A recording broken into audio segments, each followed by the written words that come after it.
بےنظیر بھٹو پاکستان کے معروف سیاسی خاندان بھٹو فیملی کی چشم و چراغ تھیں.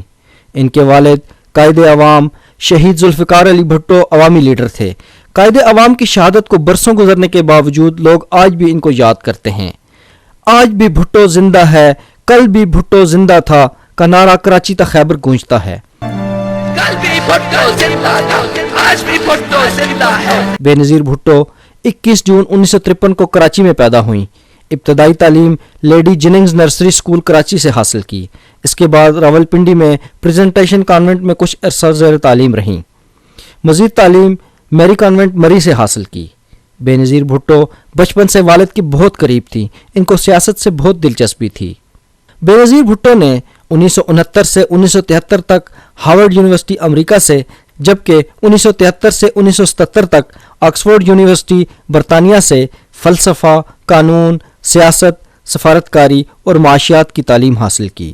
1976 میں آکسفورڈ اسٹوڈنٹ یونین کی صدر منتخب ہوئیں. وہ پہلی ایشیائی خاتون تھیں جو آکسفورڈ ڈیبیٹنگ سوسائٹی کی صدر بنیں. تعلیم مکمل کرنے کے بعد محترمہ 1977 میں پاکستان واپس پہنچیں تو 2 ماہ بعد ملک میں مارشل لا لگا کر انہیں نظر بند کر دیا گیا. 2 سال جلا وطن رہنے کے بعد 10 اپریل 1986 کو وطن واپس آئیں تو لاہور میں ان کا فقید المثال استقبال کیا گیا. یہاں سے پاکستان کی سیاست پر محترمہ کے انمٹ نقوش مرتب ہونے کا سلسلہ شروع ہوا. بےنظیر بھٹو ہمہ صفت خوبیوں کی حامل شخصیت تھیں. جوش، ولولہ، ذہانت، فطانت، جرأت اور قیادت کے جوہر سے مالا مال دختر مشرق آگے بڑھنے کی خواہاں تھیں. بےنظیر بھٹو 18 دسمبر 1987 کو معروف سیاستدان حاکم علی زرداری کے صاحبزادے آصف علی زرداری سے رشتہ ازدواج میں منسلک ہوئیں. 16 نومبر 1988 کو عام انتخابات میں پیپلز پارٹی نے اکثریت حاصل کی. بےنظیر بھٹو نے 2 دسمبر 1988 کو وزارت عظمیٰ کا حلف اٹھایا اور عالم اسلام کی پہلی خاتون اور سب سے کم عمر وزیر اعظم بننے کا اعزاز حاصل کیا. 16 اگست 1990 کو ان کی حکومت کو برطرف کر دیا گیا. 10 اکتوبر 1990 کو بےنظیر کے شوہر آصف علی زرداری کو گرفتار کر لیا گیا. 1993 میں انتخابات میں پیپلز پارٹی نے ایک بار پھر اکثریت حاصل کی اور محترمہ دوسری بار وزیر اعظم منتخب ہوئیں. 5 نومبر 1996 کو جمہوری حکومت ایک بار پھر ختم کر دی گئی. 1996 میں آصف علی زرداری کو پھر گرفتار کر لیا گیا. اپریل 1999 سے اکتوبر 2007 تک محترمہ بےنظیر نے جلاوطنی کا دور کاٹا.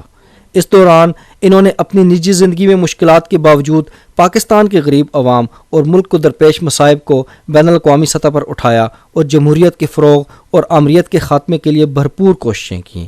محترمہ کی سوچ ہمیشہ عوام کی فلاح و بہبود پر مرکوز رہی. وہ ملک میں امن و امان کی بحالی، دہشت گردی اور غربت کے خاتمے، جمہوری اداروں کے استحکام، تعلیم کی سہولیات کی فراہمی اور خصوصاً پاکستانی عوام کو ایک بہترین مستقبل کی نوید دینا چاہتی تھیں. ہم اس عظیم ملک کو ایک مضبوط اور شاندار ملک بنانے چاہتے ہیں اور ہم سمجھتے ہیں کہ جب عوام کے پاس طاقت ہے، عوام کا پیٹ خالی نہیں ہے تو ہمارا ملک ترقی کر سکتا ہے. 18 اکتوبر 2007 کو محترمہ وطن واپس آئیں. شہر کراچی میں لاکھوں لوگوں نے محترمہ کا استقبال کیا. انہوں نے لاکھوں افراد کو دیکھ کر کہا کہ عوام نے میرا 1986 سے زیادہ تاریخی استقبال کیا ہے. بےنظیر بھٹو کا جلوس اپنے راستے پر گامزن تھا کہ کارساز کے مقام پر جلوس میں 2 خودکش دھماکے ہوئے. خوش قسمتی سے محترمہ ان حملوں میں محفوظ رہیں، لیکن کثیر تعداد میں کارکنان نے جانوں کا نذرانہ پیش کیا. ان جان لیوا حملوں کو خاطر میں نہ لاتے ہوئے محترمہ نے جمہوریت کی بحالی کی جدوجہد جاری رکھی. ملک بھر کے طوفانی دورے کیے. 13 نومبر کو لانگ مارچ کا اعلان کیا. اس دوران محترمہ کو 2 دفعہ گھر میں نظر بند بھی کیا گیا، لیکن ان کی مقبولیت دن بدن بڑھتی گئی.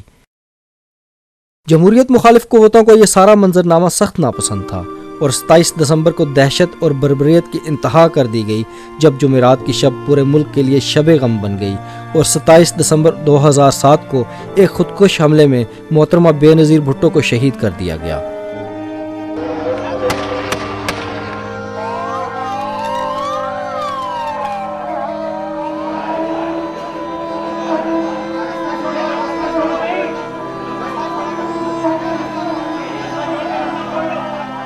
اس المناک حادثے کے بعد ملک بھر میں احتجاج کا سلسلہ شروع ہو گیا.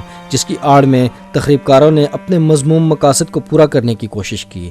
ملک میں قومیتوں کے نعرے لگا کر صوبائی تعصب کو ہوا دی جانے لگی۔ اس نازک موقع پر صدر آصف علی زرداری نے انتہائی دانشمندی کا ثبوت دیا اور پاکستان کھپے کا تاریخی بیان دے کر ایک غمزدہ قوم کو نئی منزل کا پتہ دیا۔ We need to banish forever the politics of destruction and confrontation. The people yearn for a better future. They long for Pakistan that was envisioned by Quaid-e-Azam Muhammad Ali Jinnah, Quaid-e-Awam Shaykh Zulfikar Ali Bhutto. That indeed is the Pakistan for which Shaheed Mohtarma Benazir Bhutto gave her life. Let us pledge to help build together a secure, strong and prosperous Pakistan. May Allah help us in this noble mission. Pakistan khape, khape, khape, Pakistan paindawad. بے نظیر بھٹو کو 18 اکتوبر کے بعد مشورہ دیا گیا تھا کہ آپ بیرون ملک رہ کر قیادت کریں، مگر انہوں نے مشورہ ماننے سے انکار کر دیا اور کہا کہ میں ذوالفقار علی بھٹو کی بیٹی ہوں، میری ڈکشنری میں بزدلی کا لفظ نہیں ہے، میں بھٹو ہوں، سرنڈر کے لفظ سے ناواقف ہوں۔ بے نظیر بھٹو نے یہ ثابت کر دیا کہ وہ بہادر باپ کی بہادر بیٹی تھیں۔ انہوں نے واقعی مسکرا کر موت کو گلے لگایا۔